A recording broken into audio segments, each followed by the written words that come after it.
নমস্কার সবাইকে, আমি পৌশালী। পৌষ সানশাইনের আবারও নতুন একটা ব্লগে আপনাদের সবাইকে জানাই অনেক স্বাগত। আশা করি আপনারা যে যেখান থেকেই আমার ভিডিওটি দেখছেন সবাই খুব ভালো আছেন আর সুস্থ আছেন। অনেক দিন পরে কোথাও ঘুরতে গেলে সাধারণত মনের মধ্যে যে আনন্দ বা উত্তেজনাটা কাজ করে সেটা কিন্তু এবারে আমার মধ্যে একদমই ছিল না। উল্টে একটা উদ্বেগ বা ভয় কাজ করছিল।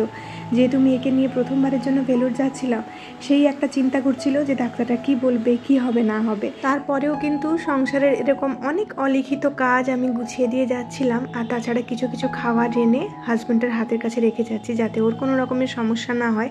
আজকে সকালবেলায় বিগ বাস্কেট থেকে কয়েকটা জিনিস অর্ডার দিয়েছিলাম। এখন এই 11টা মতো বাজে, এই যে ডেলিভার করে দিয়ে গেল। তো কী কী ডেলিভার করেছে একটু পরেই আপনাদের সাথে শেয়ার করছি। তার আগে কিন্তু এই দুটো গাছের একটু যত্ন নিয়ে নেই। এগুলো আমার রুমের মধ্যেই থাকে, তো সেই কারণেই মাঝে মধ্যে এদেরকে রান্নাঘরের জানালার কাছে এসে রোদ খাওয়াই আর এরকম পাতাগুলোকে একটুখানি মুছে দিই। দেখা যায় কি গাছের পাতার ওপরে কিন্তু খুব বেশি ধুলো জমে যায়, আর সেই ধুলোগুলোকে যদি আমরা এরকমভাবে মুছে না সরিয়ে দিই তাহলে কিন্তু পাতাগুলো বড্ড বেশি ফ্যাকাশে লাগে দেখতে। আর যেহেতু রুমের ভেতরে গাছগুলো থাকে, খুব একটা বেশি রোদ্দুর দিই না, সপ্তাহে 1-2 দিন বাইরে বের করে রোটেশনে আমি রোদ্দুর খাওয়াই প্রয়োজন অনুযায়ী। সেই জন্য এগুলোকে একটুখানি মেনটেন করে রাখার চেষ্টা করি, মানে পাতাগুলোকে বারবার মুছে দেওয়ার চেষ্টা করি। এই যে দুটো গাছ কিন্তু আমার মোছা হয়ে গেল। আর তার সাথে সকালবেলা আজকে একটুখানি দই চিড়ে বানিয়েছিলাম, সেটাকে ফ্রিজের মধ্যে রেখে দিয়েছিলাম। মেয়ে একটু আগেই ঘুম থেকে উঠলো, ওকে এখন আমি একটুখানি খেতে দিয়ে দেবো। এই গরমের সময় বাচ্চা থেকে বড় সবার জন্য কিন্তু দই চিড়েটা ভীষণই ভালো একটা খাবার। এটা খেলে পেটও ঠান্ডা থাকে। বেশ কয়েকদিন হলো মেয়েকে আমি দই চিড়ে খাওয়াচ্ছি। আজকে একটু দই চিড়ের ওপরে ভেজানো খেজুরও দিয়ে দিলাম। আর এই যে এখানটায় বাজারগুলো নিয়ে বসে পড়েছি, এখন গুছিয়ে নেবো চট করে। তো এই লাল বাস্কেটটার মধ্যে না হাজব্যান্ডের জন্য যাবতীয় জিনিসপত্রগুলো রেখে যাচ্ছি। যেহেতু আগের ভিডিওতেই আপনাদের সাথে শেয়ার করেছিলাম সমস্ত কন্টেনারগুলোকে আমি ধুয়ে তুলে রেখে দিয়েছি, ফেরার পরে আবার সব কিছু নামিয়ে নেব। তো সেই কারণেই বাস্কেটের মধ্যে রেখে দিচ্ছি। তাছাড়া দেখা যায় কি বাড়িতে হাজব্যান্ডরা একা থাকলে সমস্ত কন্টেনারগুলো খুলে খুলে জিনিস বের করতে ওদের খুব সমস্যা হয়, তাই এরকম বাস্কেটের মধ্যে সমস্ত কিছু হাতের কাছে দিয়ে গেলাম। তো ওর জন্য কয়েকটা কেক, বিস্কিট, ছোটো ছোটো প্যাকেটও দিয়ে যাচ্ছি যাতে অফিস যাওয়ার সময় ব্যাগের মধ্যে ভরে নিয়ে যেতে পারে, মাঝে মধ্যে খিদে পেলে খাবে। আর এই ব্যাগটা না মেয়ের জন্য রাখছি, এটা আমি মেয়ের ট্রেনের জার্নিতে ব্যবহার করব।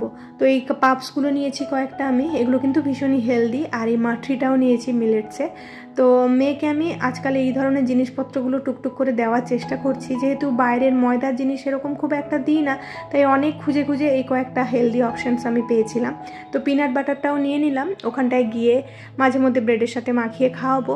জানি না ওখানকার রুটিনটা কেমন হতে চলেছে, যে কটা দিন থাকবো সেই জন্য হাতের কাছে কয়েকটা জিনিসপত্র রাখলাম। আর একটা খাকড়ার প্যাকেটও নিয়ে নিয়েছি। কালকে রাত্রেবেলা বাজার গিয়েছিলাম, সেখান থেকে এই সয়াবিনের প্যাকেটটা আর কয়েকটা গুঁড়ো মশলার ছোটো ছোটো প্যাকেট এনেছি, আর একটু শুকনো লঙ্কা এনেছি। এটাও এই বাস্কেটের মধ্যে রেখে দিলাম।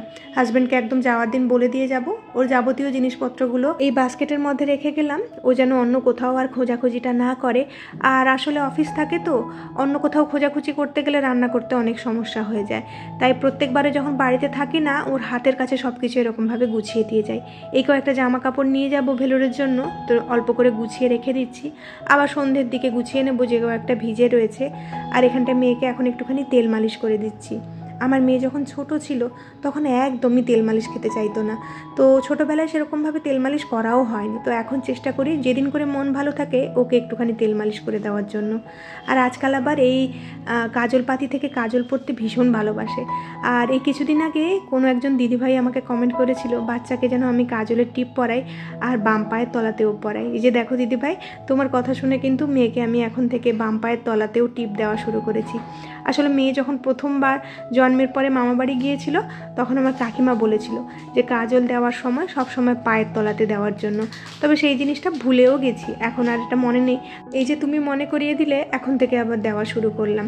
আর কালকে যে আমি চুল কেটেছিলাম না, দেখুন কতটা চুল আমি ছোট করে ফেলেছি।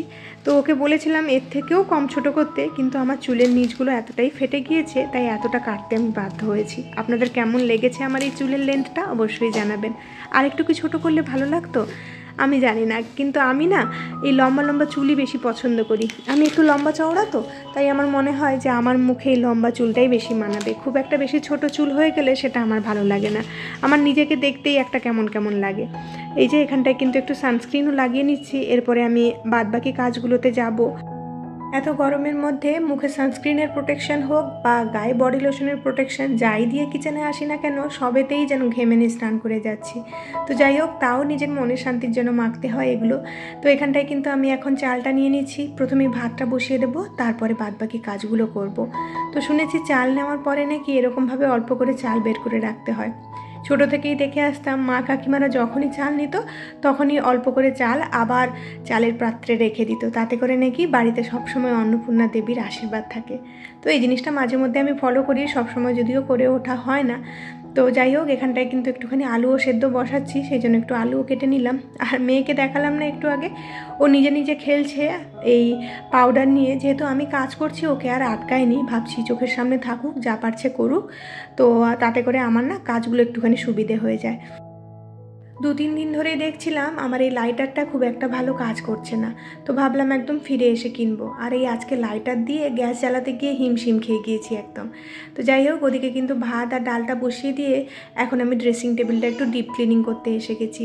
আবার কবে ফিরবো তার তো কোনো ঠিক নেই। ফিরে আসার পরে যদি কাজ করতে ইচ্ছে না করে, তাই চেষ্টা করছি যে সমস্ত কাজগুলো হাতের কাছে রয়েছে সবগুলো শেষ করে দিয়ে একদম যেতে, যাতে ফেরার পরে খুব একটা বেশি সমস্যা না হয়। আর আপনাদেরকে তো আগের ভিডিওতে বলেইছিলাম আমি যে ভেলোরে আসার পরে সত্যি কথা বলতে এতটা পরিশ্রম হচ্ছে, মনে হচ্ছে যেন ঘরে এর থেকে অনেক কম পরিশ্রম হয়। ডাক্তার দেখাতে গিয়ে কত যে ঘন্টা হসপিটালে কাটাতে হচ্ছে তার কোনো নেই ঠিক। আর এই যে দেখুন, এখানটায় গোছাতে গিয়ে দেখলাম আমার মেয়ে না আমার লিপস্টিকটা খারাপ করে ফেলেছে। এই কিছুদিন আগে লিপস্টিক নিয়ে খেলার ওর খুব ধুম উঠেছিল, আর কাজের চাপে ওকে আমি একটা লিপস্টিক ধরিয়ে দিয়েছিলাম, আর দেখুন তার হালটা কি করেছে, ভেতর থেকে আঙুল দিয়ে খুঁচিয়ে খুঁচিয়ে সমস্ত লিপস্টিক বের করে ফেলেছে। যাই হোক, ওটাকে আমি এখন গুছিয়ে রেখেছি যে আমিও আঙুল দিয়ে বের করে লিপস্টিকগুলো ব্যবহার করে ফেলবো আর কি। ড্রেসিং টেবিলটা যখনই আমি ডিপ ক্লিনিং করি তখনই চেষ্টা করি জিনিসপত্রগুলো একটুখানি ঘুরিয়ে ফিরিয়ে সাজিয়ে রাখার জন্য, তাতে করে কিন্তু এক নিমেষে দেখা যায় কি টেবিলটার লুকটাই একদম পাল্টে গিয়েছে। তো আজকে এরকমভাবে গুছিয়ে রাখলাম। আর এখানটায় আমি খবরের কাগজ দিয়ে আয়নাগুলোকে একদম মুছে দিচ্ছি। আয়নাটা একটু আগেই মুছে দিয়ে গিয়েছিলাম, তার অবস্থা দেখুন। একটু পরেই মেয়ে আবার পাউডার নিয়ে লাগিয়ে দিয়েছে। মায়েদের যে বাচ্চা হওয়ার পরে কতটা বেশি ধৈর্যশীল হয়, এখন নিজে মা হওয়ার পরে সেটা বুঝতে পেরেছি। এই এক্ষুনি একটা জায়গা গুছিয়ে দিয়ে যাচ্ছি, আবার 5 মিনিট পরে এসে দেখছি ওই জায়গাটা আবার ঘেঁটে একই অবস্থা করে রেখে দিয়েছে। তো যাই হোক, আমি ফার্নিচারগুলো ওদিকে আবার ভালো করে মুছে দিয়ে এলাম। আর সকালবেলাতেই আমি ওয়াশিং মেশিনটা চালিয়েছিলাম, তো জামা কাপড়গুলো এখন শুকোতে দিয়ে দিচ্ছি। সকালবেলা উঠে সূর্যি মামা বেরোনোর আগেই কিন্তু আমি বাদবাকি গাছগুলোতে জল দিয়ে ফেলেছিলাম, কিন্তু যেহেতু বাসি গায়ে ছিলাম তুলসী গাছে তো জল দিতে পারিনি, তাই এখন স্নান করে নিয়েছি, তুলসী গাছে জল দিয়ে দিচ্ছি। এরপরে বাদবাকি কাজে লেগে পড়লে এই ছোটো কাজটা আবার ভুলে যেতে পারি। আজকে আবার এই বেডরুমের পর্দাগুলো কাচার দিন রয়েছে। সাধারণত বছরে আমি 2বার করে পর্দা কেচে থাকি, তো এখন আবার এই সময়টা আমার বাইরে যাওয়ার কথা রয়েছে, সেই তালে তালে আমি একদম এই কাজগুলো সেরে ফেলছি। না হলে হয়তো আসার পরেও করতে পারতাম, কিন্তু আসার পরে জানি না শরীরে কতটা এনার্জি থাকবে, তাই ভাবছি একদম এই কাজগুলো সেরে দিয়ে চলে যাই।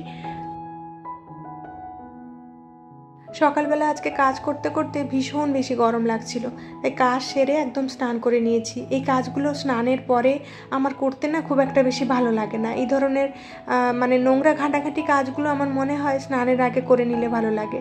তো আজকে কিছু উপায় নেই, এই জানালাটা ক্লিন করার দিন ছিল, তো ভাবলাম স্নান যখন করেই ফেলেছি তো একটা খবরের কাগজ নিয়ে ওপর থেকে একটুখানি মুছে দিই। তো এই বিল্ডিংটা আমাদের মোটামুটি খুব একটা বেশি বছরের নয়, তাও দেখছি জানালাগুলো খুব বেশি নোংরা হয়ে গিয়েছে। তো আমি এসে যতটা পেরেছি এটাকে পরিষ্কার করেছি। তাছাড়া তো মেনটেন্যান্সের লোক এই কিছুদিন হলো আসছে এখানটায়, তো ওনারাও কিন্তু ওনাদের সব কিছু দিয়ে এই জায়গাটা পরিষ্কার রাখার চেষ্টা করে। তো যাই হোক, ওই বাইরের কাজটা মোটামুটি সেরে চলে এসেছি। আজকে ডাল বানিয়েছি একটুখানি পনির দিয়ে, তো ওপর থেকে একটু গরম মশলা আর একটুখানি ঘি ছড়িয়ে আমি ডালটা রেখে এলাম। তো এখানটায় আমি সকালবেলা স্নানের আগে এই পাপোশগুলোকে ভিজিয়ে দিয়েছিলাম, এখন এটাকে ভালো করে আমি কেচে নিচ্ছি। আর ভাবছি এই পাপোশগুলোকে না একদম গুছিয়ে দিয়ে চলে যাব। এমনিতেই পাপোশ মানে খুব বেশি নোংরা, তো ভাবলাম আজকে একটু ডেটল জলে ডুবিয়ে রাখি, তাতে করে গন্ধটাও ভালো হবে আর একটু বেশি পরিষ্কার হবে। তো এটাকে আমি গুছিয়ে এই কারণে দিয়ে যাব ভাবছি, হাজব্যান্ড তো পাপোশ খুব একটা বেশি ব্যবহার করবে না, আমি যদি বাইরে বের করে রেখে দিয়ে যাই আবার সেই নোংরা হয়ে যাবে, তাই ভাবছি একদম শুকিয়ে এটাকে গুছিয়ে দিয়ে যাব। এই সময়টাই বাইরে দেখলাম খুব রোদ্দুর এসেছে, তাও জানি এগুলো কিন্তু একদিনে শোকার নয়, মোটামুটি আজ আর কাল হয়তো লেগে যাবে এটাকে শুকতে। তাই এই কাজটা আজকেই সেরে ফেললাম। আর এই পর্দাগুলোও কাঁচা হয়ে গিয়েছে, এগুলোকে এখন আমি আবার রোদে দিয়ে দিলাম। পর্দাগুলোর কোয়ালিটিটা যেহেতু অনেকটা ভালো, তাই এই পর্দাগুলো শুকোতে খুব একটা বেশি সময় লাগে না। আর কালকে রাত্রেবেলা ওই মাসকাবারি বাজার করার সময় 1 কেজি মতো মুড়ি এনেছিলাম। আমি যেহেতু বাড়িতে থাকছি না, হাজব্যান্ডের কিন্তু মুড়ি অনেক সময় ভরসা, তাই মুড়িটা একদম টিন ভর্তি করে ওর জন্য রেখে দিয়ে গেলাম আর কি। হাজব্যান্ডও চলে এসেছে, দুপুরে খাওয়ার দাওয়ার শেষ করে এখন নিয়ে বসে পড়েছি দুজনে 2 কাপ লস্যি। লস্যি খেতে গরমের সময় ভীষণ ভালো লাগে। আপনাদের কাদের কাদের ভালো লাগে অবশ্যই আমাকে জানাবেন। আর এই যে এখানটায় কিন্তু জল রাখার যে জায়গাটা রয়েছে সেটাও একটু ভালো করে ধুয়ে নিচ্ছি। আর তার সাথে সাথে আগের দিনে করা কয়েকজন মিষ্টি মিষ্টি দিদি ভাই আর বোনেদের আমি নামগুলো নিয়ে নিই। পপি ঘোষ দিদি ভাই, আমাদের গল্পকথা, গোপা ঘোষ, দীপা দাস, অনুভা চৌধুরী, নয়না খান, কাই দিদি ভাই, মনিকা নন্দী, অমিতা ব্লগ। আপনাদের সবাইকে জানাই অসংখ্য অসংখ্য ধন্যবাদ আমাকে এত ভালোবাসা দেওয়ার জন্য। বাংলাদেশ থেকে পপি ঘোষ দিদিভাই বলেছে যে আমি এতদিন ভিডিও দিইনি বলে নাকি দিদিভাই আমাকে খুব মিস করেছে। এই কথাটা কিন্তু আমার কাছে অনেক বড় একটা পাওনা। আমার অনুপস্থিতিটা শুধু আমার কাছের কয়েকটা মানুষের হয়তো মন খারাপ করতে পারে, কিন্তু ইউটিউবে না এলে হয়তো জানতে পারতাম না যে আপনাদের মতো কয়েকজন মানুষ রয়েছে যে আমার অনুপস্থিতিতে আমাকে মিস করে। আপনাদেরকে কি বলে ধন্যবাদ জানাবো সত্যিই আমি জানি না। শুধু এইটুকু বলবো, আমার পাশে সারাটা জীবন থাকবেন এভাবে। আর এদিকে কাজ করতে করতে কিন্তু 4টে বেজে গিয়েছে, আর বাবা আর মেয়েতে দুজনে এখন ঘুমোচ্ছে। আমি উঠে পড়েছি, শ্বশুর শাশুড়ি চলে এসেছে, ওদেরকে একটুখানি ইলেকট্রলের জল দিলাম। আর তার সাথে বিকেলে স্ন্যাক্স হিসেবে আমি একটুখানি ব্রেড পকোড়া বানিয়ে নিচ্ছি। আজকে তাড়াহুড়োর মাঝখানে আপনাদের সাথে এই রেসিপিটা শেয়ার করতে পারলাম না। সম্পূর্ণ পেঁয়াজ রসুন ছাড়াই আজকে ব্রেড পকোড়াটা বানিয়েছিলাম। তো পরে কোনো ভিডিওতে আপনাদের সাথে অবশ্যই আমি এই রেসিপিটা শেয়ার করে ফেলবো। তাহলে চলুন, আজকের মতো কিন্তু ভিডিওটা আমি এখানেই শেষ করছি। খুব শিগগিরই দেখা হচ্ছে নেক্সট আরেকটি ব্লগে। ততক্ষণের জন্য সবাই খুব ভালো থাকবেন, সবাইকে খুব ভালো রাখবেন আর নিজের যত্ন রাখবেন। আজকের এই ভিডিওটা আপনাদের কাছে কেমন লাগলো অবশ্যই জানাতে ভুলবেন না।